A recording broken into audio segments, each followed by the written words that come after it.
Greetings and welcome to the anatomy of an MLA book citation.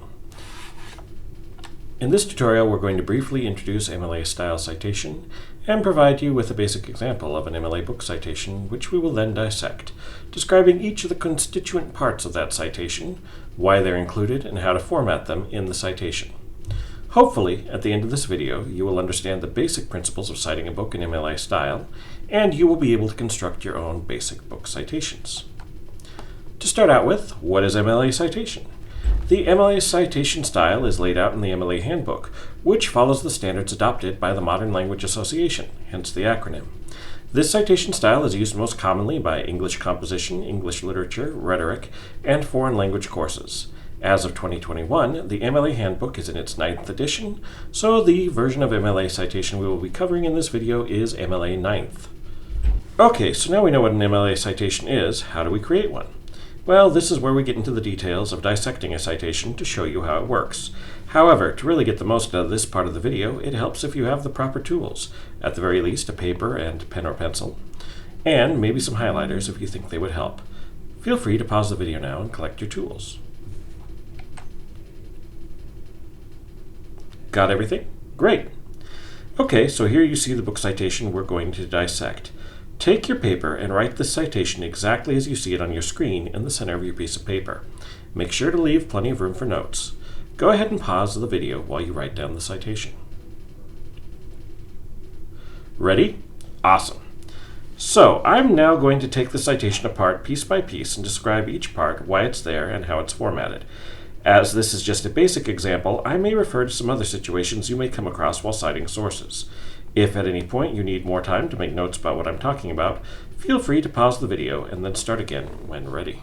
So the first part of most citations will be the author's name. In MLA style, this is formatted last name, comma, first name with a period at the end of the first name. The reason for this formatting is because your works cited page is organized alphabetically by author last name. Hence, it makes sense for the last name to be the first thing that pops out in a citation. But what happens if there's more than one author? Well, now it gets a little more complicated. The first author is formatted last name, comma, first name, comma, then you use the word and, followed by the second author, whose name is formatted in the normal first name, last name format, followed by a period. So in this case, Heron, comma, Sean, comma, the word and, Albert Einstein, period. If there are 3 or more authors, you only include the first author, followed by the phrase et al., which is Latin for and others. The period goes at the end of al, never after et. If the book's author is a corporate entity, like the American Library Association, you enter its name as it is written. You do not try and determine which is the first name and which is the last. Always end with a period. And finally, if a book has no author, you simply omit any author name and begin with the next part of the citation, which is the title of the book. The reason we include the title of the book should be pretty clear. It's the specific work by this author that we're citing. The title of the book should be formatted as it appears on the book's title page, same spelling, same capitalization, etc., followed by a period. If the book is a later edition, it gets noted here. For example, second edition. Please also note that in this case the title ends with a comma and the edition is not italicized. If the book is part of a multi-volume set, like volume 2 of 3, the volume of the book should be noted. Once again, in this case, the title ends with a comma in this case, and the volume part, volume 2 in this case, is not italicized. The next element in the citation is the publisher's name. This should be formatted exactly as it appears in the book, followed by the comma. We include the publisher to make it clear which edition of the book you got your information from, as pagination may be different in different editions. Finally, we include the date of publication on the end of a citation, followed by the period. The date of publication is included for similar reasons as the publisher to help determine the edition of the book. It may also be helpful if a book has multiple editions because sometimes information changes drastically from one edition to the other. For example, Mary Shelley first published her classic Frankenstein in 1818. In 1831, a new edition of the book came out which was heavily edited by Shelley following the death of her husband, Percy Bysshe Shelley, giving the book a markedly different tone.